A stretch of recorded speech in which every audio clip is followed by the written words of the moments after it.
कमावा ना मैं फर्ज निभावा, पल्ले गुण कोई ना जदों सोचा शर्मावा। तेरी शान उचेरी ते मैं मिट्टियां दी तेरी सुन अर्ज तू मेरी मौला माफ करी, तू मौला अदल करी ना इंसाफ करी, बस माफ करी। इन्ने दुख ने को दुख नाल मर जावा मैं, नजर करे ते डुबदी डुबदी तर जावा मैं।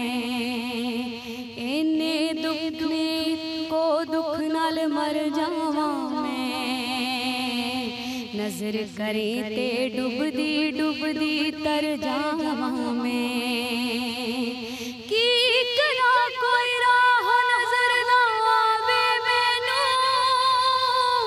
तेरे बाजो मौला कौन बचावे मैनू। मेरे चार चुफेरे होए दुखां दे हनेरे, हुण कर दे सवेरे मौला माफ करी, तू मौला माफ करी, तू मौला अदल करी ना इंसाफ करी, बस माफ करी। बिस्मिल्लाहिर्रहमानिर्रहीम, अस्सलाम वालेकुम वरहमतुल्लाहि वबरकातुहू। अल्लाहुम्मा सल्लि अला मुहम्मद व आलि मुहम्मद, रब्बि इश्रह ली सदरी वयस्सिर ली अमरी वहलुल उक़दतम मिन लिसानी यफ़क़हू क़ौली, आमीन। ख़वातीन और हज़रात, आप देख रहे हैं कुतुब ऑनलाइन रमज़ान स्पेशल और मैं हूँ बिलाल कुतुब। और ये जो दुआ थी इसको सुन के सब लोगों को मेरे ख्याल में अपने दिल में यकीन आ गया होगा कि अगर अल्लाह साथ ना हो तो पाकिस्तान के हालात जो हैं वो किस कदर अजीब और गरीब होते जा रहे हैं। कोविड की थर्ड वेव जो है, वेव तो नहीं कहना चाहिए, हमारी बदतमीज़ियों और बदअखलाकियों और जहालत की वजह से ये सारे मामला जो हैं वो किस तरफ को जा रहे हैं। हमारे साथ आज इस मौजू पे बात करेंगे और बातें बड़ी संजीदा और सच्ची और खुले दिल से इंशाअल्लाह ताला करेंगे। हमारे साथ जनाब अल्लामा करामत अब्बास हैदरी साहब, अस्सलाम वालेकुम सर। सर आपसे तो एक ही गुफ्तगू करनी है कि जो हम इंशाअल्लाह ताला ब्लैक कर रहे हैं और इंशाअल्लाह करते रहेंगे, ये मैं तंज़न कर रहा हूँ इंशाअल्लाह, इसमें कितना अजर और सवाब जो है वो कौन कौन से स्टोर, दुकानदार, मेडिसिन बनाने वाले, फार्मासिस्ट जो हैं वो कमा रहे हैं, उस पर आपने ख़ास तवज्जो करनी है। हमारे साथ डॉक्टर नासिर रशीद साहब, अस्सलाम वालेकुम डॉक्टर साहब, खैरियत से हैं? और जनाब डॉक्टर अशरफ निज़ामी साहब, डॉक्टर साहब अस्सलाम वालेकुम। हमारे साथ डॉक्टर सईद अख्तर साहब होंगे इंशाल्लाह थोड़ी देर के बाद। निज़ामी साहब, आपसे पहले मैं अगर यहाँ से गुफ्तगू शुरू कर लूँ तो आप मुझे थोड़ा सा बताइएगा। आज हमारे एक जानने वाले हैं, वो डिफेंस के एक हॉस्पिटल में, उन्होंने ये दवाई है, पता नहीं नाम लेना चाहिए कि नहीं लेना चाहिए, ये जी एंटीवायरल है, ये वो दवाई है जो कि हुकूमत ने दुकानों पे बेचने से पाबंदी लगा दी है। उन्होंने कहा है कि हम खुद अस्पतालों को देंगे, लेकिन आज अस्पतालों में मैं सारे घुमा हूँ, उन्होंने कहा जनाब ये हमारे पास नहीं है, हमारे पास शायद आए, हमने कहा हुआ है आप बाज़ार से ख़रीद लें। मैंने सारा दिन डॉक्टर साहब लगाया है, वो दवाई हुकूमत इस वक्त अस्पतालों में नहीं सप्लाई कर रही, लेकिन उसकी कीमत ओरिजिनल 63,000 है। इस वक्त वो 2.25 लाख रुपए की आज ख़रीद कर आया हूँ और मरीज़ को इंजेक्शन दिया है। क्या वो दवाई ज़रूरी थी? अगर ज़रूरी थी तो हुकूमत कहाँ पर थी? और अगर हुकूमत नहीं थी तो फिर ओपन मार्केट में वो दवाई क्यों नहीं है? आप श्योर क्यों नहीं कर रहे? देखें बिलाल साहब, एक तो आपके साथ हम बारहा इस बारे में तस्करा करते रहे हैं कि हुकूमत का वो जो इनडिफरेंट एटीट्यूड, या कम अज़ कम अगर फेलियर नहीं है तो उसके अंदर उसकी पासबानी भी नहीं आई है कि जिसके साथ हम समझें कि कोविड के अंदर आके इनका कोई हमारे साथ किरदार रहा है और लोगों को कोई ठंडी हवा उस तरफ से आई है जी। आई अंडरस्टैंड कि हुकूमत के मसाइल हैं, हमारे मुआशी, इक़्तिसादी, ये भी सारे मसाइल होंगे, लेकिन एडमिनिस्ट्रेटिवली और इनडिफरेंट एटीट्यूड जो है ब्यूरोक्रेसी की तरफ से पर्टिकुलरली मैं समझता हूँ कि ये उसी का शाखसान है कि आज जिसका आप तस्करा कर रहे हैं अभी नहीं है, ये पिछले साल भी, पिछले साल इस वक्त वो मेडिसिन जो है वो हुकूमत पंजाब कहते हैं कि खरीद ही नहीं रही। अब मैं आपसे अर्ज करता हूँ ना जी कि अभी ये हफ्ता 10 दिन पहले प्रेस कॉन्फ्रेंस के अंदर बाकायदा तौर पे हुकूमत ने पाबंदी लगा दी है कि सरकारी अस्पतालों के ऊपर, जिसका हम अगेन ट्रेड मार्क नहीं लेते, लेकिन एंटी वायरल वो इंजेक्शन है जो कि समझा जाता है। देखिए अभी तक कोरोना के इलाज की खातर कोई 100% ये कहना कि अगर दिल का मसला कहते हैं बाईपास करवा लो, घुटनों का बहुत ज़्यादा मसला है,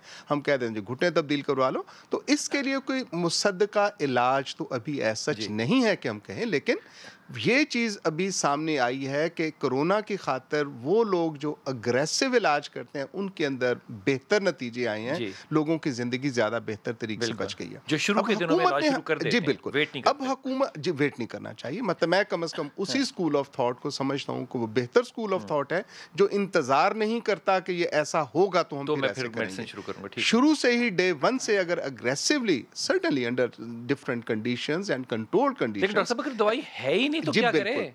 अब वो जो है ये दवाई ना होना और हुकूमत का परचेज ना करना, ये मतलब एक अलमा फिक्रिया, और उसके ऊपर मतलब इन्ना लिल्लाह ही पढ़ सकते हैं, इसके अलावा तो और कोई डॉक्टर चीज़ साहब नहीं है। किस किस काम पे हम इन्हें तो लेना पड़ना है? अब देखें, मैं बिलाल साहब अर्ज करूं कि मैं पाकिस्तान मेडिकल एसोसिएशन को मतलब रिप्रेजेंट करता हूं, और कोई वक्त नहीं है हमारा, बल्कि मेरे तो घर में भी पूछते हैं कि क्यों खामखा तुम टीवी पे और इधर उधर करते हो, खामखा की मुखालफत मोल लेते हो। हाँ। और देखने वाले भी यही समझते हैं पता नहीं डॉक्टर वेल है या इनके अलावा कोई काम नहीं। Tell you the truth. बिल्कुल। लेकिन ये जो मुआशरे में देखे, ये देखा भी नहीं जा सकता। कभी आप सरकारी अस्पतालों के अंदर प्राइवेट हॉस्पिटल्स के साथ जाके देखें, अब 1.5 से 2 लाख मुंह से कहने हैं, और व्हाट टू टॉक अबाउट कि अगर हुकूमत इसको जस्टिफाई करे रादर देन कि हुकूमत उसको कंट्रोल करने की बात करे, हुकूमत जस्टिफाई करती जी अखराजात इतने होते हैं तो ऐसे तो कोई बंदे आ जाएंगे तो चार प्रेस कॉन्फ्रेंस। डॉक्टर साहब पेशेंट जो है ना वो बीपैप पे है, इसका मतलब कि ऑक्सीजन जो है वो उसके अंदर ठोकी जा रही है, वरना वो खुद लेने की सांस की। आप ये 1 मिनट में सोच सकते हैं कि कोई ऐसा आपका अजीज जो है उसमें ऑक्सीजन अगर ठोकी ना जाए तो वो नहीं है। वो इक्विपमेंट जो है वो इस वक्त 3 गुना प्राइस पे बिक रहा है, 3 गुना। सर ये ऑक्सीमीटर छोटा सा जो है क्या मतलब कुछ मतलब 100 का होता है, और वो देखें तो उसकी कीमत, और देखें मेरा ईमान आपके साथ इसी चीज़ के है कि जो फ़ायदा उठाने वाले लोग हैं वो तो कफन के ऊपर भी फ़ायदा उठाएंगे। अभी जाके इसके ऊपर कतई तौर पे कोई दूसरी राय नहीं है। सर अभी हमारे यहाँ ये जो उसका इससे ताल्लुक नहीं है, इससे कतई तौर पे 2 ऑक्सीमीटर उसको दिए थे, एक 1500 का, एक 6500 का 1500 का क्यों उन्होंने क्यों किया, काम नहीं करता, लेकिन हेगा ऑक्सीमीटर है 6500 वाला काम करेगा, ये 6500 का ले लो। ये मैंने खुद अपने हाथों से 900 रुपए का 700 रुपए का खरीदा हुआ है, ये कीमत है इसकी। और डॉक्टर साहब आप क्या करते हैं फिर, आपकी ऑर्गेनाइजेशन क्यों है? सर मैं तो एक कोई डंडा बरदार तो हम हैं ही नहीं। डॉक्टर साहब लोग मर रहे हैं इस मुल्क में। Sir we can raise the voice, और अल्हम्दुलिल्लाह मैं समझता हूँ कि जितना अल्लाह ने हमें इस्तात दी है हम गालिबन उससे बढ़ के ही कर रहे होंगे, हम उससे बढ़ के ही कर रहे हैं। कोई मौका नहीं है, आप इसके यानी शाहद रहे हैं कि पिछली जब वेव आई उस वक्त, इस जब वेव आई है इस डॉक्टर साहब मैं पिछले साल भी आपको कहता था कि डॉक्टर अशरफ आपकी किसी ने नहीं सुननी, मैं इस साल भी आपको कह रहा हूँ डॉक्टर अशरफ आपकी किसी ने नहीं सुनी। कोई बात नहीं, मतलब मैं समझता हूँ कि मेरे ऊपर यही फ़र्ज़ है कि एज एसोसिएशन, एज अशरफ निज़ामी, और आपका भी मेरे साथ, मतलब हम आप हमारी नहीं में से हैं, अल्लाह करेगा सुनी जाएगी, ऐसा कोई मसला सुनी जाएगी। डॉक्टर साहब मैं नवाज सईद अख्तर साहब बहुत शुक्रिया मेरे साथ हैं। हुजूर अक़दस, ये मेडिसिन अगर हुकूमत एक ठेका उठा ले कि हमने देनी है, हमने सप्लाई करनी है, और उसके बाद कोई वो ये फैसला कर ले खुद ब खुद ही कि ये ठीक नहीं है, ये नहीं देनी ज़रूरी, और पेशेंट जो है वो डेथ बेड पे उसका पल्मोनोलॉजिस्ट ये कह रहा हो कि ये इंजेक्शन ढूंढ के लाएं, आप सोच सकते हैं कि सड़कों पे उस वक्त क्या हचर हो रहा होता है उसके ख़ानदान का, जबकि दवाइयाँ उसको 50,000 रुपये वाली 2.5 लाख रुपए में ख़रीदनी पड़ती है। डॉक्टर साहब अगर कोई मेडिसिन ज़रूरी है या नहीं है, ये फैसला डॉक्टर ने करना होता है या हुकूमतों ने करना होता है? ये फैसला डॉक्टर ने करना होता है, और बदकिस्मती हमारी ये है कि इसमें जिन चीज़ों की जिम्मेदारी गवर्नमेंट ने ली है या तो वो उसको पूरी करे या फिर वो जिम्मेदारी ना ले। ये एक साइंटिफिक फैसला है, और बहुत सी सिचुएशंस ऐसे हैं जिसमें साइंटिफिक कम्युनिटी के ऊपर में डिस्प्यूट आ जाता है कि नहीं ये दवाई इतनी अच्छी काम नहीं कर रही है, इसको किस तरह से इस्तेमाल करना चाहिए। लेकिन देखिए इस वक्त इवन अमेरिका जैसे मुल्क में इमरजेंसी यूज ऑथराइजेशन EUA के तहत बहुत सी वो दवाइयाँ जिनके बारे में अभी नहीं पता कि वो कितना अच्छा काम करती हैं या नहीं करती, वो दी जा रही हैं, और गवर्नमेंट भी दे रही है और प्राइवेटली भी सारी चीज़ें अवेलेबल है। तो गवर्नमेंट इस चीज़ की ठेकेदार नहीं बन सकती कि क्या दवाई देनी चाहिए और क्या दवाई नहीं देनी चाहिए, और ना ही गवर्नमेंट इस चीज़ को कंट्रोल कर सकती है, और ना करना चाहिए उसको, ही उसका काम नहीं है। कि वो ये दवाई अवेलेबल करवाएंगे या ये बताइए दवाई आपको वेस्ट का अवेलेबल ईस्ट का दोनों का तजर्बा है। ये जैसे डॉक्टर अशरफ कह रहे हैं ना, ये निज़ामी साहब शरीफ आदमी है, मतलब मैं क्या करूं, ये आवाज़ कहते हैं हमने उठानी है, आवाज़ इस मुल्क में सुनाई नहीं दे रही। अगर किसी को अस्पतालों के बेड जो है वो भरे पड़े हैं, सी पैप और बी पैप लगे मरीज जो हैं वो आपको कॉरिडोर्स में जब नजर आ रहे हो, तो हमें क्या करना चाहिए? हमें क्या करना चाहिए? हमारी आवाज़ कैसे सुनी जाए?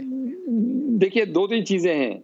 एक तो यहाँ से इसको शुरू करते हैं कि आवाम को खुद भी थोड़े से होश के नाखून लेने चाहिए।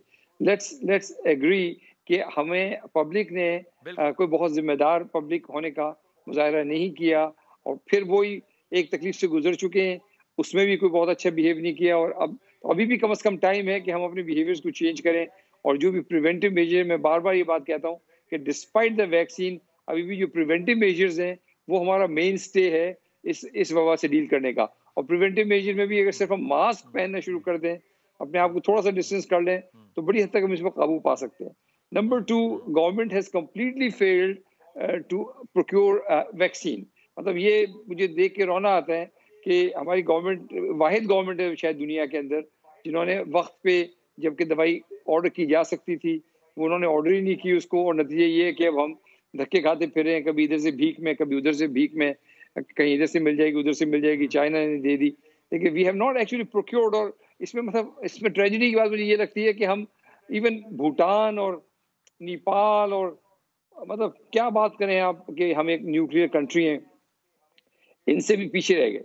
तीसरी बात ये है कि देखिए, हमें ये जब एपिडेमिक को या पैंडेमिक को आप डील करते हैं तो आपको हमेशा पावर कर्व से अहेड रहना पड़ता है। जैसे आप उससे बिहाइंड होंगे, लोग मरना शुरू हो जाएंगे। मसलन हमने जब ये शुरू हुई तो हमने we failed on the borders. उसके बाद फिर जब वो शुरू हो गई तो हमारे पास सिर्फ 2 लैब्स थी जो बड़े अरसे तक सिर्फ 2 लैब काम करते रही।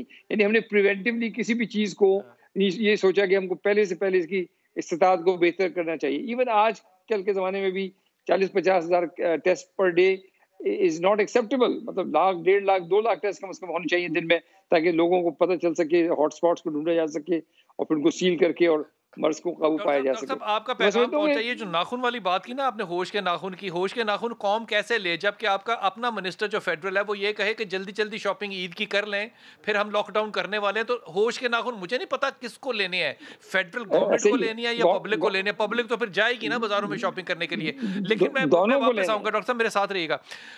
डॉक्टर नासिर, आप हैं डर्मेटोलॉजिस्ट। अब डर्मेटोलॉजिस्ट जो है वो बन गया है कि प्लाज्मा इकट्ठे करो और प्लाज्मे लगाओ। खलीफे ने आपको ये मशवरा दिया कि आप एक्टिविस्ट बने, उनकी को सुन नहीं रहा, आपकी किसने?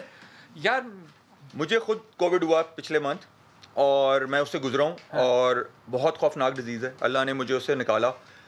मेरी अल्हम्दुलिल्लाह बाय लक मेरी एंटीबॉडीज लेवल बहुत हाई गया है, मतलब बहुत कम लोगों को जाता है 3000।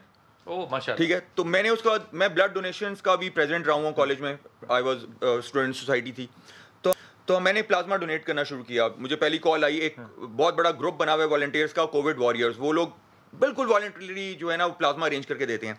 एंड द आयरनी इज कि 1.5 साल गुजर गया है, हम अभी तक सेंट्रल रजिस्ट्री नहीं बना सके कि जो कोविड रिकवर्ड पेशेंट जा रहा है उसको रजिस्टर ही कर लें। कल को जिसको जरूरत पड़ेगी, हमारे पास कोई ग्रुप वाइज वॉलंटरी डोनर्स की एक सेंट्रल रजिस्ट्री हो। पंजाब सॉफ्टवेयर बोर्ड है, हर हॉस्पिटल से जो डिस्चार्ज हो रहा है उसे एफिडेविट साइन कराएं और उसका फोन नंबर, उसका ब्लड ग्रुप और उससे कंसेंट लें कि आप जब जरूरत पड़ेगी। सर इसके लिए कितने काबिल पढ़े लिखे लोग चाहिए? ये काम जो आप फरमा रहे हैं, एक क्लर्क कर सकता है, एक डाटा एंट्री वाला बंदा कर सकता है। ये मेरा कैमरामैन कर सकता है? बिल्कुल कर सकता है। जिसको ये जो बच्ची है ये कर सकता है, डाटा एंट्री कर सकता है। ये बच्ची भी कर सकती है, बिल्कुल कर सकती है। हर बंदा जो मोबाइल चला रहा है, जो व्हाट्सएप चला सकता है, वो कर सकता है। हुकूमत को फोन नहीं चलाना आता। लोग प्लाज्मा के लिए डॉक्टर, पल्मोनोलॉजिस्ट, जिंदगी और मौत के दरमियान प्लाज्मा है, बिल्कुल ले लें।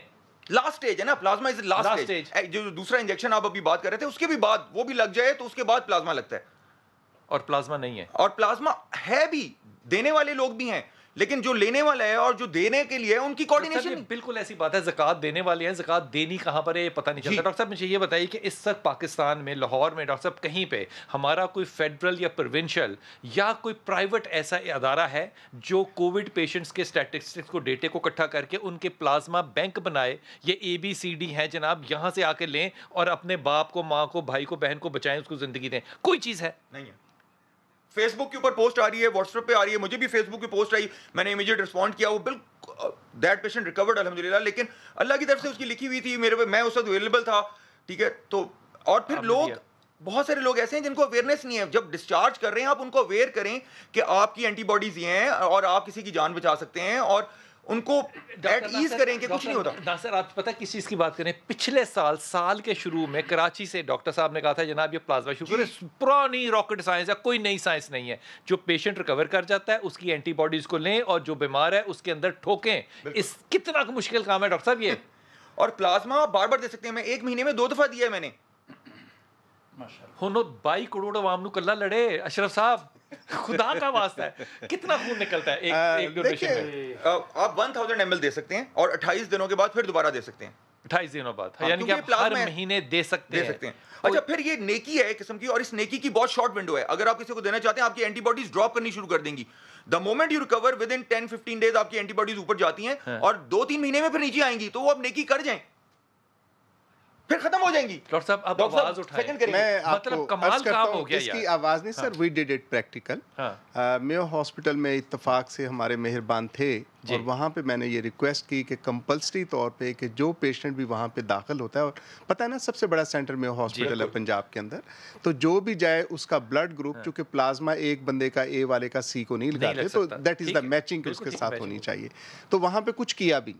लेकिन ये जो आप भी फरमा रहे हैं और मेरा भी इसके साथ कंसर्न है कि साइंटिफिक बेस्ड, मतलब यूएचएस हमारे साथ यूनिवर्सिटी ऑफ हेल्थ साइंसेज है, सारी रिसर्च सारा कुछ करते हैं, उनके साथ भी करें जी, कुछ थे लेकिन फिर वो काम छूट जाता है। There is a peak when everybody speaks, बात करते हैं, लेकिन सिस्टम के अंदर कोई चीज़ लाने की खातर के पहले आपको भी पता है कि प्लाज्मा थेरापी के लिए कितना लगा कि जी हमने मतलब भैया ईजाद कर दिया कि प्लाज्मा, जब पता चला नहीं जी ये तो बहुत पुराने, और मैंने ही आपके साथ शेयर किया था कि हैंस विद द चाइनीज, जब मैंने उनको क्वेश्चन किया तो उन्होंने मतलब बड़ा अजीब सा कि ये लैंसेट में हमने तो छाप दिया है कि although it was a small number of the patient जिसके साथ क्योर हुए, लेकिन लैंसेट के अंदर चाइनीज रिसर्च ने किया कि plasma has to play some role जो इसके साथ होता है, लेकिन हर एक के साथ नहीं है। It is with the physician, treating physician, कि वो फैसला करेगा कब और कैसे क्या करना चाहिए। तो ये जो सिस्टम की बात कर रहे हैं, और मेरे दोस्त डॉक्टर साहब भी जो कह रहे हैं, मैं समझता हूँ कि बिल्कुल इस किस्म की ज़रूरत है। लेकिन देखें बिलाल साहब कि हम एज ऑर्गेनाइजेशन, छोटी सी हमारी ऑर्गेनाइजेशन है, जब तक स्टेट अपना कंसर्न नहीं रखती, जब तक हुकूमत नहीं ऐसी होते हाजिर ना, what we do we can state ने नहीं करना। मुझे लगता है इनके व्हाट्सएप ग्रुप्स ने करना है, क्योंकि 10 साल से प्लाज्मा इकट्ठे करके ना लोगों के सरों में लगा रहे हैं। तमाम तर एहतराम के साथ कि जैसा मेरा ये मानना है कि सदके खैरातों से हुकूमतें नहीं चला करती। देयर इज अ सिस्टम, अगर हम समझ हुकूमतें नहीं चलती, बिल्कुल नहीं चलती। हुकूमत अपना जब तक निजाम नहीं, सिर्फ अस्पताल ही चलते हैं, हुकूमतें नहीं चलती। हुकूमत सदके खैरात से नहीं चलेगी सर, बिल्कुल नहीं चलेगी सदके खैरात। तो ये डॉक्टर साहब आपने ये एक एडिशनल है जो हम करते हैं। इस्लामाबाद लिखते हैं, आप उन्हें बताते हैं कि सदके के काम पे वैक्सीन नहीं हो सकती, या आपको देनी पड़ेगी, खरीदनी पड़ेगी, हम लेने को तैयार हैं। सर मैंने 1000 दफ़ा, मैंने अभी इनको ये भी कहा कि इत्तेफाक से चीनी रूसी हमारे कुछ भाई हैं ऐसे, एंड स्टिल देयर इज कि जिसने हमें कहा कि रशियन वैक्सीन की खातिर कि अभी भी वो अप टू 50 मिलियन देने को तैयार है, but that all needs your planning, that all needs your पैसा। जब गवर्नमेंट ने पैसा ही नहीं, सिर्फ आपके सामने ही, मतलब अगेन मतलब मैं रिपीट करते अच्छा नहीं लगता कि इतने हमने जी $1 मिलियन रख दिए, इतने की अप्रूवल होगी, ये 6 दिन तो हमारी खबर यही रहती है, एक दिन ऐसे आती है, लेकिन कि हमने ऑर्डर्स कितने प्लेस कर दिए अल्लाह के फजल से। असद साहब ने और डॉक्टर फैसल ने आपको कल या परसों कहा है कि हमने ऑर्डर प्लेस कर दिया है, 1 साल 6 महीने के बाद। सर ऑर्डर हो नहीं सकते, द रीज़न बीइंग कि अब लोगों ने अपनी अक़वाम को ये ज़्यादा देना शुरू कर दिया है, because there is the only remedy prevention, और प्रिवेंशन का जो स्ट्रॉन्ग एलिमेंट है that is the vaccination. Australia के अंदर कैन यू इमेजिन, वहाँ पे मास्क एसेंशियल नहीं है, सोसाइटी जिंदा है, लेकिन उन्होंने किया क्या था, मेलबर्न के अंदर 3 केसेस आए तो उन्होंने एयरपोर्ट, इंटरनेशनल एयरपोर्ट बंद कर दिए। अब ये हमारे सिंध के वजीर आला साहब ने कह दिया तो सारे उसके पीछे कहने ये तो सियासत कर रहे हैं। वो जड़ी साड़ियां बसा ने दुल्हन बसा असी ओ नहीं बंद कर सकते, एयरपोर्ट तो बंद करने चाहिए। बिल्कुल बिल्कुल। तो ये जो मैं मतलब मेरा मानना है, and I am convinced by my statement कि this is the indifferent attitude of our authorities, the government ये जो गवर्नमेंट का इंडिफरेंट एटीट्यूड है, और वो हम भुगत रहे हैं।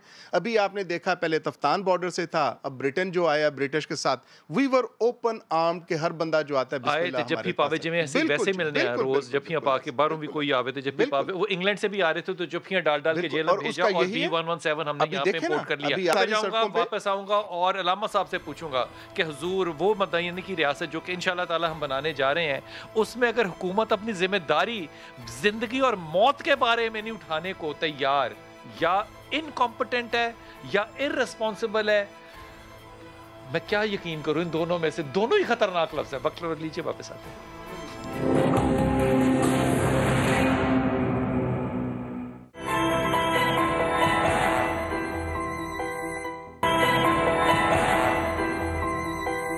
बिस्मिल्लाह। अल्लाह साहब, बड़ी एहतियात के साथ ये बात कह रहा हूँ, इंसान जब कोई मर जाता है ना तो उसके जनाजे में शामिल होना, उसको कफन देना, उसको रिस्पेक्ट देना, ये हर मुसलमान पे फ़र्ज़ है।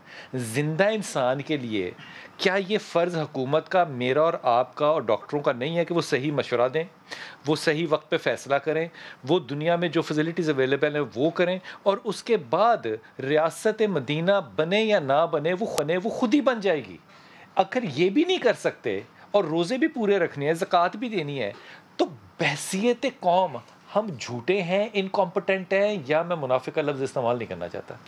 बिस्मिल्लाहिर्रहमानिर्रहीम।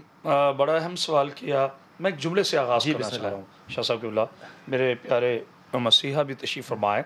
ये प्यारे भी हैं और मासूम भी हैं। हाँ, हम मुर्दा फ़िरौन पे तो लानत करते हैं, जिंदा फ़िरौन की खुशामद के कसीदे क्यों पढ़ते हैं? यार अशरफ साहब, हम मुर्दा फ़िरौन पे लानत करने वाले हैं और जिंदा फ़िरौनों की खुशामद करने वाला, और जिंदा फ़िरौनों की खुशामद करने वाला मुआशरा इसी चीज़ का मुतहमिल होगा। और एक शाह साहब बात अर्ज़ करना चाह रहा हूँ, चूँकि उनका अपना जॉब है, मेरा छोटा सा अपना फ़र्ज़ है। मुझे किसी ने डॉक्टर साहब पूछा था कि अल्लामा साहब खुदा नज़र क्यों नहीं आता? मैंने कहा जाहिल, जब कुछ नज़र नहीं आता फिर खुदा ही नज़र आता है। आज हम कोविड पर, इस मूज़ी मर्ज़ पर अल्लाह पूरी इंसानियत को इससे पनाह दे, और बिलखसूस मेरे अजीम मुल्क पाकिस्तान को इसकी लपेट से दूर रखे। आज पूरी दुनिया इस पर बोल रही है। आज हम ये गौर नहीं कर रहे, आपके सवाल की तरफ आ गया हूँ कि यहाँ तक हम पहुँचे कैसे। शाह साहब, खुदा की कसम, हम रियासत मदीना की बात करते हैं। मैं आऊँ उस आका मदीना की एक बात पर, जंगे खंदक में जनाब सलमान फारसी ने पेट पे 2 पत्थर बांधे हुए थे और भूख से निढाल बुजुर्ग ने ऐसे कमर लगाई, तो मेरे रसूल फरमाते हैं सलमान भूख ज्यादा लग रही है। तो जनाब सलमान ने कपड़ा उठाया, कहा मौला ये देखें कि मैंने आपको महसूस ना हो पेट पे एक पत्थर बांधा हुआ है। तो मेरे आका ने जब उठाया ना कपड़ा तो 2 पत्थर बंधे हुए थे। ये है रियासत मदीना, और ये है रियासत मदीना। ये जो मोहब्बत करने वाले अल्लाह के नबी से लोग जो सारी शाम और सारी रात और सारा दिन नई जूतियां ईद के लिए तलाश कर रहे हैं, नए जोड़े तलाश कर रहे हैं और मेहंदियां लगवा रहे हैं और कोविड को फैला रहे हैं, तो ये वो पत्थरों का वाक़या उन तक नहीं जी। मैं इस पे अर्ज करता हूँ, सरकार इमाम हुसैन अलैहिस्सलाम का एक इरशाद पाक है। सरकार फरमाते हैं कि दुनिया में अजाब बुरे लोगों की वजह से नहीं, अच्छे लोगों की खामोशी की वजह से। हाय हाय, बिल्कुल सही। दुनिया में अजाब बुरे लोगों की वजह से नहीं है, अच्छे लोगों की खामोशी की वजह से है। मैं वापस आऊंगा, मैं सही साहब के पास जा रहा हूँ। यार क्या मुझे लगता है आपकी बात कर रहे हैं। क्या बात है, क्या बात है, खामोश नहीं होना चाहिए। डॉक्टर सही साहब आपकी तरफ आ रहा हूँ। डॉक्टर साहब, इस वक्त मैं लाहौर शहर की सिर्फ बात कर रहा हूँ। यहाँ पे किसी शख्स ने अगर रशियन वैक्सीन लगवा ली है तो वो ख़त्म हो गया, वो दूसरी डोज नहीं लगवा सकता। वो चाइनीज़ जिसने लगवाई थी वो चाइनीज़ नहीं अब उनके पास, क्योंकि वो कह रहे हैं कि अभी आएगा, इस्लामाबाद जहाज़ पहुँचेगा तो लाएंगे। अगर किसी ने एक कंपनी या एक टाइप ऑफ वैक्सीन लगवाई है तो क्या वो 28 या 21 दिनों के बाद जो उसने दूसरा लगवाना है इंजेक्शन, क्या वो किसी और वैक्सीन का लगवा सकता है या वेट करे उसी टाइप ऑफ वैक्सीन का? देखिए, वो आइडियल तो नहीं है कि उसको दूसरी वैक्सीन लगवानी चाहिए, बिकॉज ये जो एंटीजेनिक रिस्पॉन्स है ये उस एंटीजन को पहचानता है जिसकी बेस पे बॉडी रिएक्ट करके एंटीबॉडीज बना के उसको दिफा दे रही है। तो ये आइडियल नहीं है। लेकिन मैं समझता हूँ इस वक्त जो आपने बात कही ना, हम इस वक्त एक बहुत अनयूजुअल हालात में हैं, और जो भी मिल जाए वो गनीमत समझना चाहिए कि कुछ ना कुछ तो बॉडी शायद रिस्पॉन्ड करे। लेकिन क्या इसको एज ए साइंटिफिकली मैं एंडोर्स करता हूँ? तो जवाब ये है कि मैं इसको एंडोर्स नहीं करता। लेकिन क्या मैं कहूँगा कि ना लगवाएं? हरगिज़ नहीं, चूंकि आई थिंक गवर्नमेंट कम्प्लीटली, जो जैसे अभी आपके दोस्त ने फरमाया, गवर्नमेंट कम्प्लीटली फेल हो गई इस पूरे प्रोसेस के अंदर इन्होंने फ्रॉम डे वन जो उनका वैक्सीन का जो प्रोक्योरमेंट का प्रोसेस था वो इतना डिफेक्टिव था। यानी मुझे शर्म आती है ये बात कहते हुए कि असद उमर साहब जैसा आदमी ये कहता है कि जी कि मैंने वैक्सीन ऑर्डर करके क्या फंसना था, कि मुझे तो नैब ने अरेस्ट कर लेना था। और जब हुकूमत करने वाले लोग हैं उनको गट्स चाहिए, उनके अंदर के किरदार चाहिए, उनको ये चाहिए कि वो अगर उनको इतने डर है तो एक नैब की चेयरमैन को बिठाएं, एक सुप्रीम कोर्ट के जज को बिठाएं, एक कमेटी बनाएं और सारे काम ट्रांसपेरेंसी से करें। हुकूमतें गलतियां कर सकती हैं, हमें गलतियों में कोई एतराज नहीं है, लेकिन ये कहना कि इस डर से ही हमने वैक्सीन ऑर्डर नहीं की कि मुझे नैब पकड़ लेती, मतलब ये आपको गवर्नमेंट का माइंडसेट बताता है जो इंतहाई शर्मनाक है। और मैं समझता हूँ इस पे सिवाय अफसोस करने की और कुछ नहीं किया जा सकता। सही प्रॉब्लम यह है कि आपकी हुकूमत ने सुननी कोई नहीं। आप पिछले साल जब इन्हीं हालात में हम बात कर रहे थे तो आपने तब भी लोगों से माफिया मांग के कहा था कि खुदा के वास्ते हुकूमत जो है वो प्रोटोकॉल्स पर आए, अवाम प्रोटोकॉल्स पे आए। साल भर में किसी के कान पे जूं तक नहीं रेंगी। डॉक्टर साहब मैं ईमानदारी से पूछना चाह रहा हूँ, इस वक्त जो हालात हैं आप फोरकास्ट क्या करते हैं कि अगर यही हमारी हैसियत, औकात और आदतें रही नवाबों वाली तो फिर हम कहाँ लैंड करेंगे? बहुत वहां पे लैंड करेंगे जहां इंडिया आज चल रहा है। मतलब हमें बिल्कुल कोई सेकंड थॉट इसमें नहीं होना चाहिए सोच के प्रोसेस में कि हमें जो सामने नजर आ रहा है या कोई 6 महीने पहले अमेरिका जिस चीज से गुजरा था, या आपको याद होगा इटली के प्राइम मिनिस्टर ने कहा कि अब तो सिवाय अल्लाह के हमें और कोई रास्ता नजर नहीं आता। तो बिल्कुल हमारी वही हालत होगी। और हमारे पास तो कोई रिसोर्सेज है ही नहीं, इन लोगों के पास तो फिर भी कुछ ना कुछ रिसोर्सेज थे।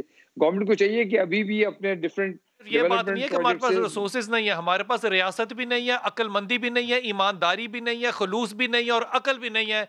आपका डॉक्टर साहब बहुत शुक्रिया पे जाऊंगा, वापस आऊंगा और हाथ जोड़ के वो जो सारे ममालिक हैं ना जिनको कि हम गंदे गंदे ममालिक कहते हैं क्योंकि उन्होंने इस्लाम कबूल नहीं किया, उन लोगों ने अपनी 50 से 25% आबादी को इंजेक्शन लगा के एक सेफ्टी नेट के अंदर चले गए। इनमें मैं किसी भी मुल्क का नाम नहीं लेता क्योंकि ऐसे मुल्कों के नाम है जिनके साथ हम अपने सफारती ताल्लुकात नहीं रखना चाहते, वो 100% कर चुके। और हमने पता कितना किया, 100 में से आधा आदमी 0.5% लोगों को हम अभी तक एंटरटेन कर चुके हैं और वो भी 12,500 रुपए में। वक्फा ले लें।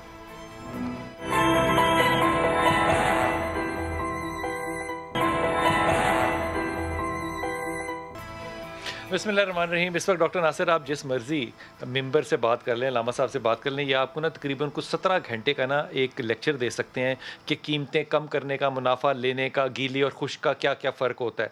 लेकिन कमाल बात ये नहीं है कि अगर किटें मुफ्त आई हों तो उसके बाद भी 6,500 रुपये से 7,500 रुपये, उस वक्त 12,500 था। उस वक्त 12,500 था। जी जी जी जी, उस वक्त 12,500 लिए गए थे। ये तो 6.5 महीने बाद आया दी गई थी।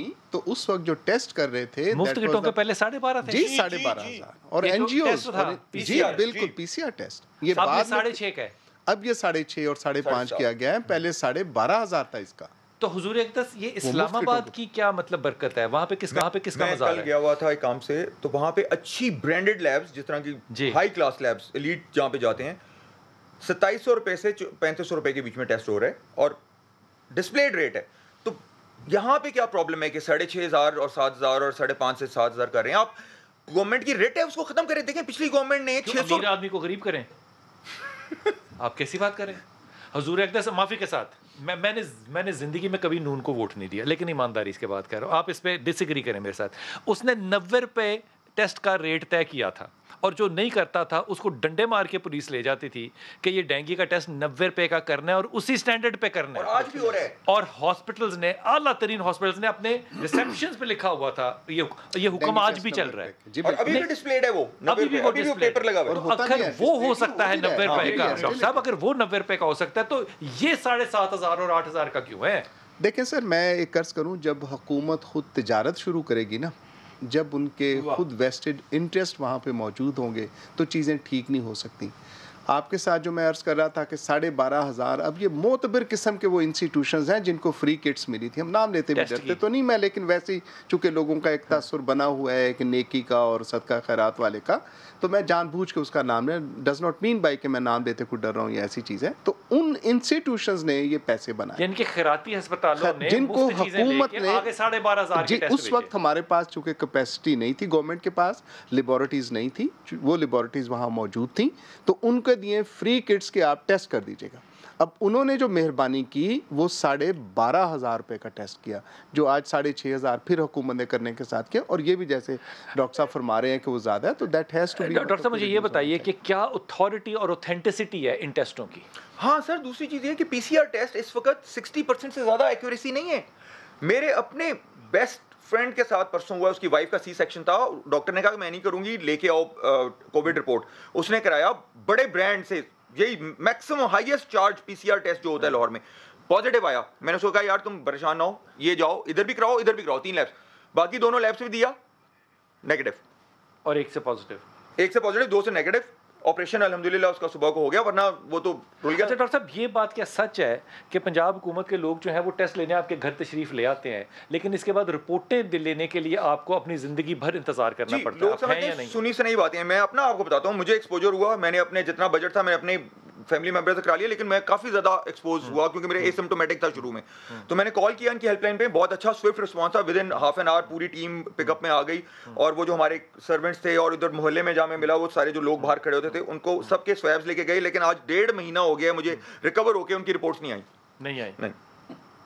यूनिवर्सिटी ऑफ हेल्थ साइंसेज कर रही है और वो 24 घंटे में रिपोर्ट दे भी देती है। अगर ये काम करने वाला है तो वो कर रहे हैं ना? बिल्कुल। तो ये क्यों नहीं हो रहा? अभी मुझे पता चला है 20,000 सैंपल कलेक्टेड पड़ा है पिछले 1.5-2 महीने से। लोगों को नहीं पता कि वो पॉजिटिव थे कि नेगेटिव थे। हाँ जी, नहीं पता, और वो पता नहीं कहाँ फिर गए होंगे, कितने और लोगों को पॉजिटिव किया होगा, फिर क्या रो रहे हैं एसओपीज को, टेस्ट की रिपोर्ट नहीं दे रहे, उस बंदे को बता नहीं रहे कि तुम पॉजिटिव हो, तुम आइसोलेट करो, वो टेस्ट दे के समझ रहा है कि मुझे तो रिपोर्ट ही नहीं आई, शायद मेरा इसका मतलब मैं सही हूँ। डॉक्टर साहब, वैक्सीन लगवानी चाहिए, कितनी अहम है? मैं समझता हूँ जी हमारे पास सिर्फ 2 ही रास्ते हैं, दैट इज़ द प्रिवेंशन। एक ये कि जो हम एसओपीज कहते हैं, एसओपीज में क्या है? एसओपीज के अंदर मास्क का इस्तेमाल करें, मास्क पहनना, नाक के नीचे तो नहीं पहनना? नहीं, मतलब नाक और मुंह को, वैसे तो मुंह कहते हैं बंद ही रखना चाहिए, जितना कम बोले, मतलब ये तो हदीस भी है इस बारे में कि कम बोले तो ज़्यादा, हजरत अली के बहुत ज़्यादा फरमुदात है। तो ये अपने मुंह के और नाक के ऊपर ये एसेंशियल है कि ये रखना चाहिए, और बेहतर है कि अगर आंखों को भी आप कवर करें, अगर किसी ऐसे पब्लिक प्लेस के ऊपर जा रहे हैं तो वो आपके लिए बेहतर और आसान है। हाथों को ज़्यादा से ज़्यादा धोएं, कम से कम 20 सेकंड तक जो कहा जाता है कि उसके साथ हाथ धोएं, और सोशल डिस्टेंसिंग रखें। ये तो एक चीज़ है। फर्स्ट मतलब 2 गज का फासला आप रखें। हम जैसे हम आपके साथ बैठे हैं, हम बात कर रहे हैं तो this is fine, we don't need mask, मैं और आपके। लेकिन अगर मैं डॉक्टर साहब या इधर से मतलब अगर अक्रॉस हम ऐसे बात करें तो हमें मास्क का इस्तेमाल करना चाहिए। करीब 2 गज तक जो है ये वायरस जो वहाँ तक कहते हैं कि नहीं जाता, it is a safe area. और ये जो वैक्सीन के लिए है, यही वो एक रास्ता है जिसको हम कहते हैं कि हर्ड इम्यूनिटी क्रिएट करने की खातिर।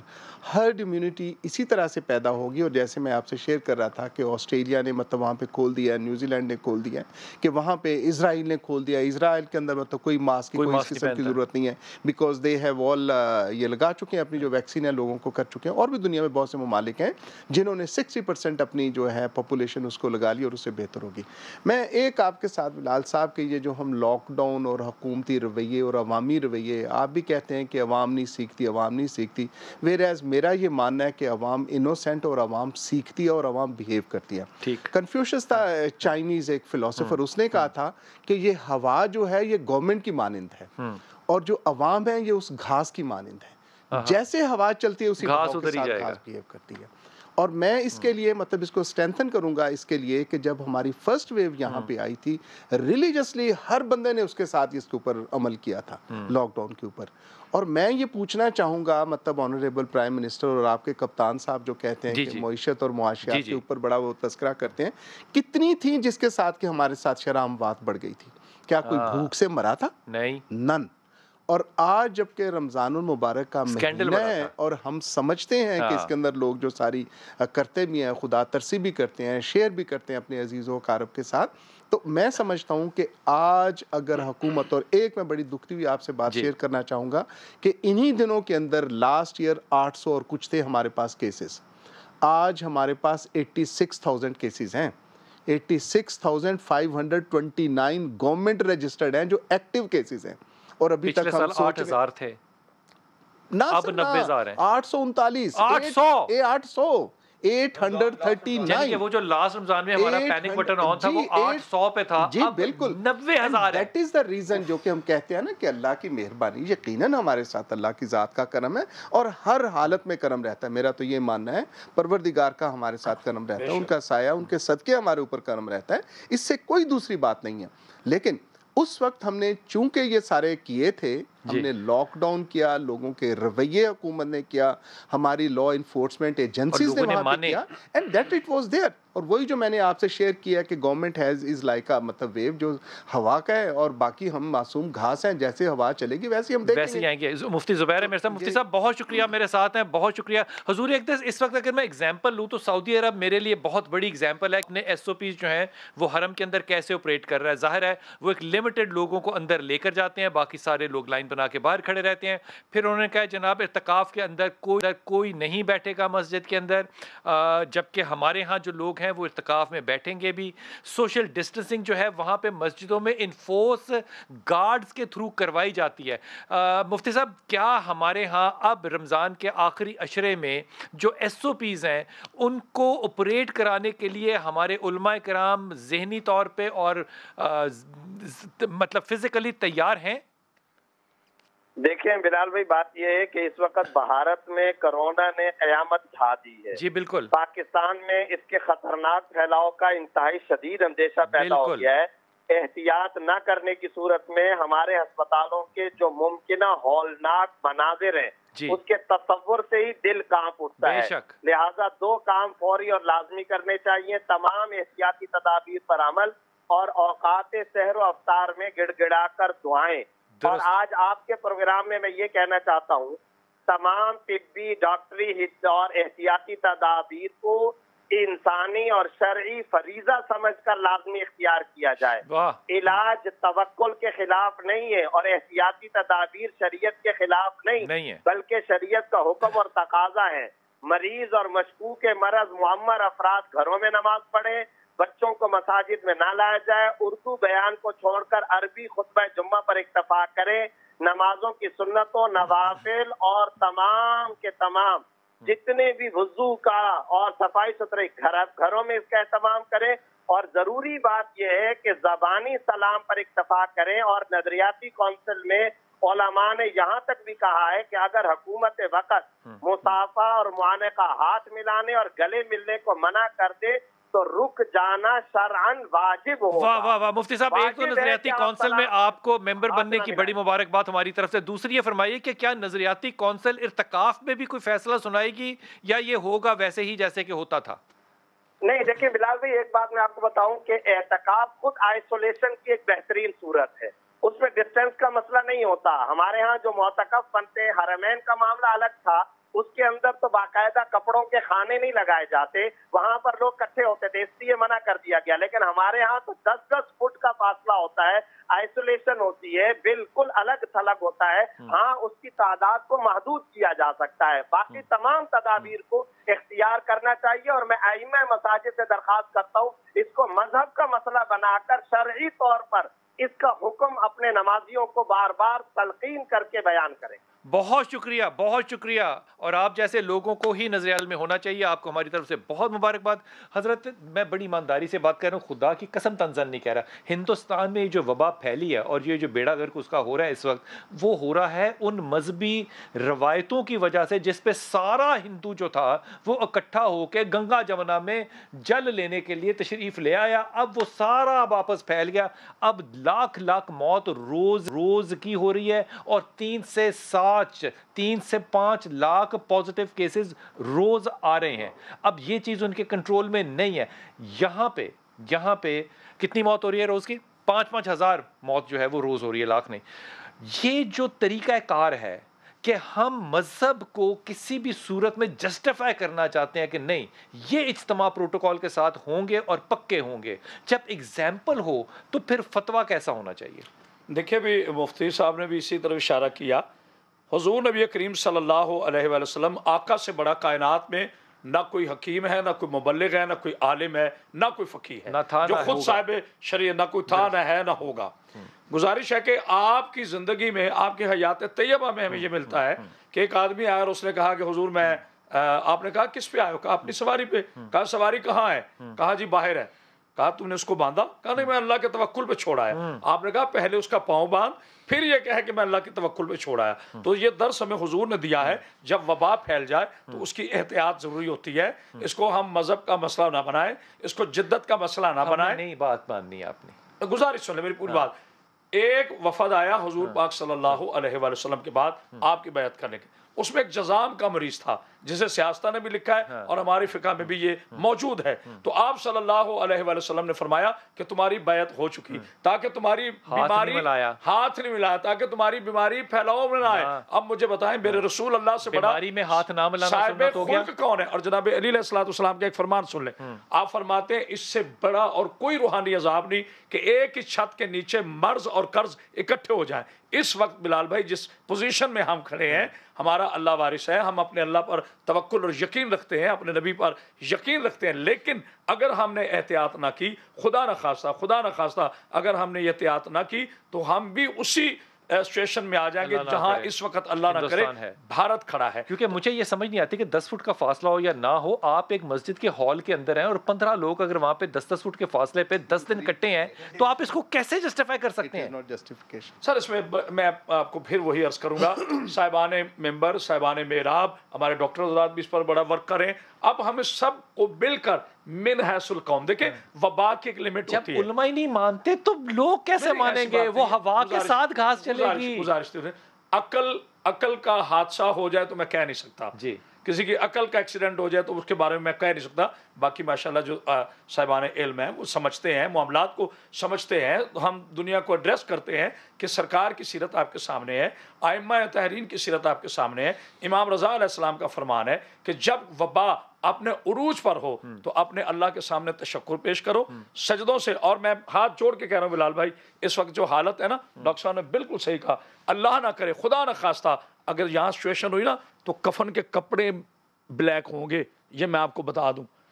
यहाँ लोग कहेंगे कफन नहीं है, कपड़ा नहीं है, 1 लाख का कफन ले लो। डॉक्टर साहब ये बात मजाक नहीं है, ये खुदा ना खास्ता ऐसी हालत हो। हम आज डॉक्टर साहब मुझे एक सेकंड, मैं बिल्कुल जज्बाती होकर बात नहीं कर रहा।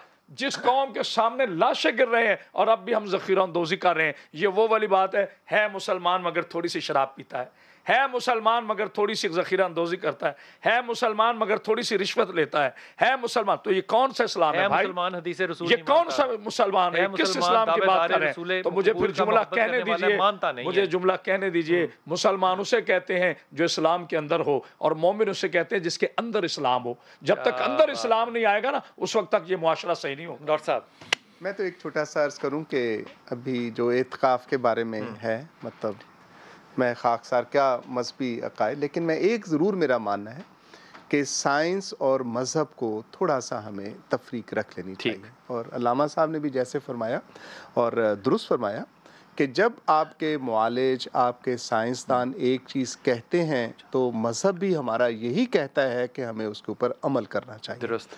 अब एक जगह पे इकट्ठे होना, 10 फुट का फासला, सिर्फ it is one of the factors, लेकिन बाकी भी है कि आपने क्लोज सर्कल में नहीं रहना। Let the scientist they decide what is good for them, और अगर ये ऐसा मुमकिन है तो ज़रूर हो जाना चाहिए। अभी जैसे हमारे वज़ीर तालीम साहब ने ज़िद करवा के यहाँ पे इम्तिहानात करवा दिए ओ लेवल्स के, अब अल्लाह ताला रहम करे कि सारी दुनिया उनको अबाइड बाय कर रही है कि जिन्होंने इम्तिहान लेना, उन्होंने कह दिया कि आपकी अपनी पॉलिसी है, अगर आप चाहते हो तो इम्तिहान ना दो, लेकिन हमारे यहाँ खैर से आ जाएगा जी 50 से ज़्यादा बच्चे नहीं बैठेंगे इम्तिहान देने की खातिर। तो इस किस्म के मैं समझता हूँ कि फैसले करने से हमें इतराज़ करना चाहिए। एक जुमला ज़रूर शेयर करूँगा कि अगर दवा खाने खुले हैं तो दुआ खाने भी बंद ना हो। दुआ की हैसियत वहीं पे है। डॉक्टर साहब देखिए, जो हिंदुओं का मेला हुआ, उनके अपने अपने मज़हब में किसी के मज़हब पे हिट नहीं करता, लेकिन हमारे यहाँ थोड़ा तस्वर अलग है। नबी पाक सल्लल्लाहु अलैहि वसल्लम का जिक्र जो है हमारे लिए शिफा है, आले मोहम्मद का जो जिक्र है हमारे लिए शिफा है, औलिया इकराम का जो जिक्र है हमारे लिए शिफा है, कुरान हमारे लिए शिफा है। इसको उन मेलों से हम कंपैरिजन नहीं कर सकते, लेकिन एहतियात ज़रूरी है। इस बात कंपैरिजन कोई नहीं। मेरे दोस्त हैं, वायरोलॉजिस्ट हैं पाकिस्तान में, सऊदी अरब में सर्व कर रहे थे, तो हुआ, उन्होंने कहा हज तो आप नहीं रोक सकते। उन्होंने कहा कि अगर आप ये कहोगे कि इस बीमारी को रोकने की जरूरत, तो वी विल स्टॉप द हज टू। तो ये जो साइंस की खातिर है, ये माशाल्लाह जहाँ पे होती है। डॉक्टर साहब, जो अब आपने प्लाज्मा की बात कर ली कि वो ग्रुप बनाने पड़ेंगे, हुकूमत को कोई एक्ट करना पड़ेगा, वरना आप अपना ग्रुप दें, हम भी अपने पेजेस पे लगाते हैं, लोग उससे मुफीद फ़ायदा उठाएं। हुजूर, जो दवाइयाँ महंगी हो रही हैं, इस ब्लैक मार्केट को रोकने के लिए कौन से हैं? ये लाइफ सेविंग ड्रग्स की बात कर रहा हूँ। जी हाँ, आपका हेल्थ मिनिस्ट्री है, ड्रैप है, अगर गुजरी हुई गवर्नमेंट की पॉलिसी आज तक स्ट्रिक्टली कंप्लाई हो रही है, 600 रुपए का टेस्ट 90 में हो रहा है, तो अभी जिनके पास हथियार है, जिनके पास पावर है, वो अभी जो 6000 का टेस्ट है वो 3000 में क्यों नहीं करा सकते, जो कि इस्लामाबाद में हो रहा है, और कम से कम 2500 रुपए का इंजेक्शन। पास इसका कि अमीर लोग जो है वो सस्ते टेस्ट कराएं, गरीब लोग महंगे टेस्ट कराएं। मैं तो सर, देखें, आप जो इनडिफरेंट एटीट्यूड है हुकूमत का, मैं तो इसका आप जानते हैं कि मेरा बड़ा सच्चा मानना है, और मैं ये समझता हूँ कि हमारे यहाँ वसाइल का मसला नहीं है, हमारे यहाँ सिर्फ और सिर्फ विल की जो है वो कमी है। वी आर नॉट ट्राइंग, नियत ही नहीं है, यही कहते हैं ना, नियत का शादे पाक याद आता है ना कि कोई भी मुआशरे में हुकूमत जो है वो कुफ्र से तो चल सकती है, जुल्म से नहीं। ये मेरा कप्तान भी यही सुनाता है, लेकिन मानते नहीं है। हुजूर अख्तर, ये दवाइयाँ जो लाइफ सेविंग ड्रग है, जिंदगी बचाने की, इनको सस्ता या ब्लैक ना करने के लिए कोई प्रेशर ग्रुप डॉक्टर बना सकते हैं? बिल्कुल, डॉक्टर्स के ऊपर मेरे ख्याल से फर्ज है इस वक्त के ग्रुप बनाए। हमने इनिशिएटिव लिया है, हम 2-3 डॉक्टर्स इकट्ठे हो चुके हैं। आप इसलिए क्योंकि आप इसमें से गुजरे हैं। मेरे ख्याल से इस वक्त डॉक्टर्स बहुत ज्यादा गुजर चुके हैं, और इनिशिएटिव जिस तरह उन्होंने बात की, विल और इनिशिएटिव होना चाहिए। हम ले चुके हैं इनिशिएटिव, और लोग लें and make a big pressure group, और गवर्नमेंट के पास चलते हैं। कौन बने इस वक्त उठना चाहिए, खुदा का वास्ते कौन बने। इस वक्त क्रिमिनल है चुप रहना। मैं एक, मेरी फील्ड नहीं है, मैं क्यों आके बैठा हूं आपके पास कि चुप रहना जुर्म है कि मैं एक चीज से गुजरा हूं। मैं मरूंगा या मेरी फैमिली में खुदा ना खास्ता कोई अनटूवर्ड इंसिडेंट होगा, तभी मैं जागूंगा। हम पहले जागें। डॉक्टर साहब, आपने प्लाज्मा कितनी दफा दिया? मैं अभी 15 दिन में 2 दफा दे चुका हूं। मतलब बहुत ज्यादा कमजोरी होगी आपको? कोई कमजोरी नहीं होती, प्लाज्मा इज फ्लूइड। आपका आरबीसी भी नहीं जाता, आपका डब्ल्यूबीसी भी नहीं जाता, आपका प्लेटलेट भी नहीं जाता। प्लेटलेट्स आप हर हफ्ते दे सकते हैं, प्लाज्मा में तो प्लेटलेट्स भी नहीं है। तो इसमें मतलब खौफ किस चीज का फिर होता है? कोई खौफ नहीं है, और सुई भी इतनी छोटी लगती है कि आपको, और आधे एक घंटे में आप फारिग हो जाते हैं, आप जो मर्जी करें। डॉक्टर साहब, मेरी समझ से बाला तर है, मैं नात की तरफ जाऊंगा ताकि दिमाग के अंदर सुकून आए, और फिर दोबारा ये पूछने की कोशिश करूंगा कि खुदा के वास्ते इस वक्त रोज़ा खोलने का वक्त हो रहा है, दुआ करनी है, तो मैं उन ब्लैक मार्केटर्स के लिए करूं जो महंगा बेच रहे हैं, जो दवाइयाँ सस्ती नहीं कर रहे, या जो टेस्ट सस्ते नहीं कर रहे, मौत का कारोबार करने वालों के लिए? सारा मुल्क जो इस वक्त सुन और देख रहा है, खुदा के वास्ते उनकी हदायत के लिए मेरे समेत दुआ करें कि अल्लाह उनको हदायत दे। बिस्मिल्लाह बेटा। कुछ नहीं मांगता ज़माने से, कुछ नहीं मांगता ज़माने से, राबता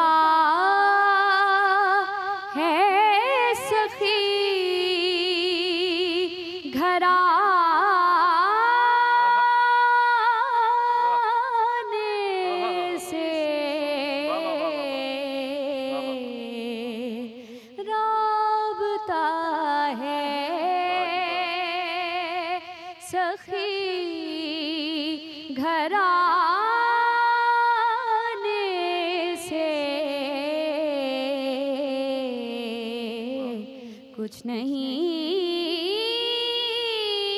मांगता ज़माने से, दर पे गैरों के ज़हमत ना फरमाइए, भीख लेने मदीने चले जाइए, कोई देता है तो सामने लाइए, कोई देता है तो सामने लाइए, कौन देता है देने को मुँह चाहिए, कौन देता है देने को मुँह चाहिए, देने वाला है सच्चा हमारा नबी तो कुछ नहीं मांगता ज़माने से। हश्र में नात में सुनाऊंगा, हश्र में नात में सुनाऊंगा, बख्शा जाऊंगा इस बहाने से, बख्शा जाऊंगा इस बहाने से। जिनके नाना नबी अली बाबा,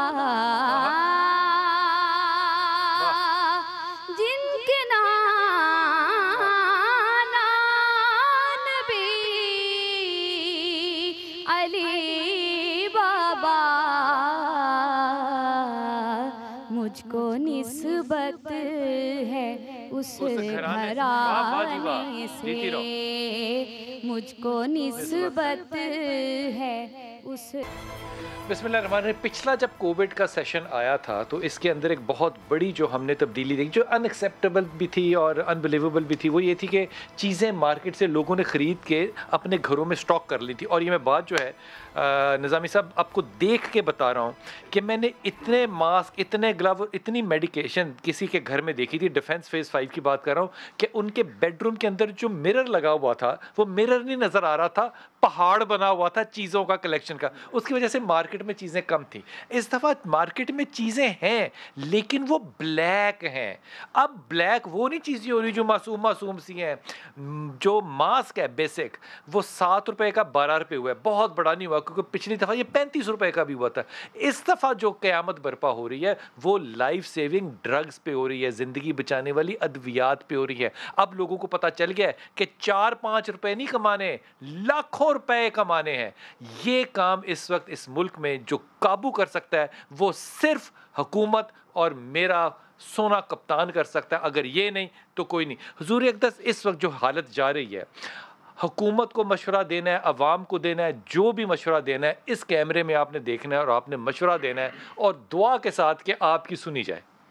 मैं इतना ही गुजारिश करना चाहूँगा हुकूमत से कि खुदारा इस वक्त जो है मौका है कि हम बच सकते हैं। Lockdown is the only way कि जिसके साथ हम बचेंगे। और अवामुन्नास से मैं गुजारिश करूँगा कि ईद के लिए इंशाल्लाह ईदें आती रहेंगी। सिर्फ एक रोटी और पानी वाली पतली दाल को भी अगर गुजारा करना है तो कीजिएगा।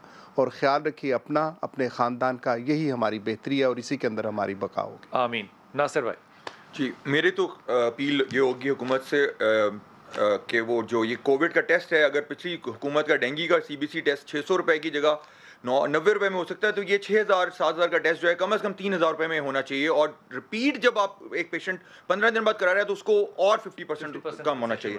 और प्लस प्लाज्मा डोनेशन की अपील होगी। चाहे कंट्रोवर्शियल ट्रीटमेंट है बट स्टिल एक आखिरी होप है बहुत सारी फैमिलीज़ का, बहुत सारे पेशेंट्स के अटेंडेंट्स का। और डॉक्टर्स भी प्रिस्क्राइब करते हैं 50% इसके हक में है, 50% नहीं, लेकिन स्टिल आप डोनेट करें।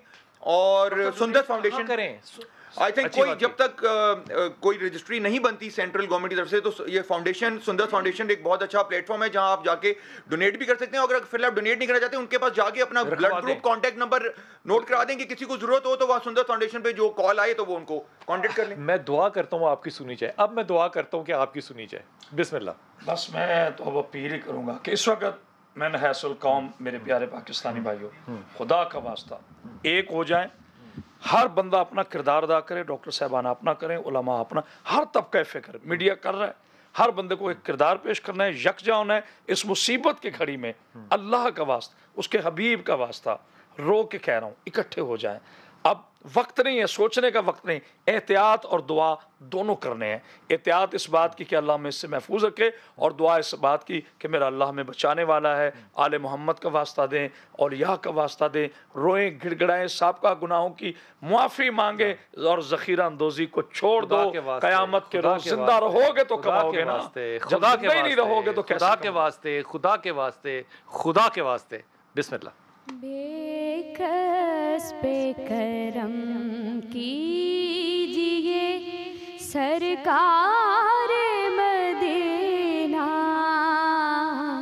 बेकस पे करम कीजिए सरकार मदीना, गर्दिश में है तकदीर, भंवर में है सफीना, बेकस पे करम कीजिए। छाई है मुसीबत की घटा गेसुओं वाले,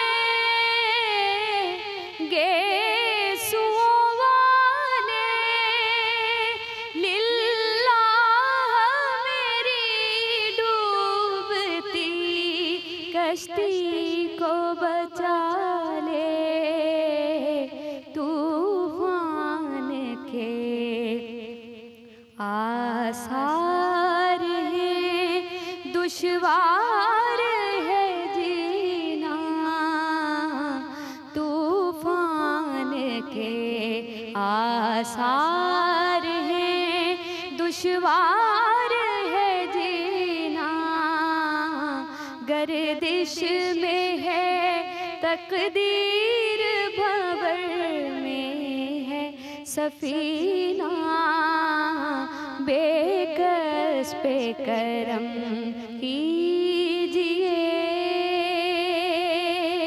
है वक्त मदद आइए, बिगड़ी को बनाने, बिगड़ी को बनाने, पोशीदा नहीं आपसे कुछ दिल के फसाने, जख्मों से भरा है किसी मजबूर का सीना, बेकस पे करम कीजिए।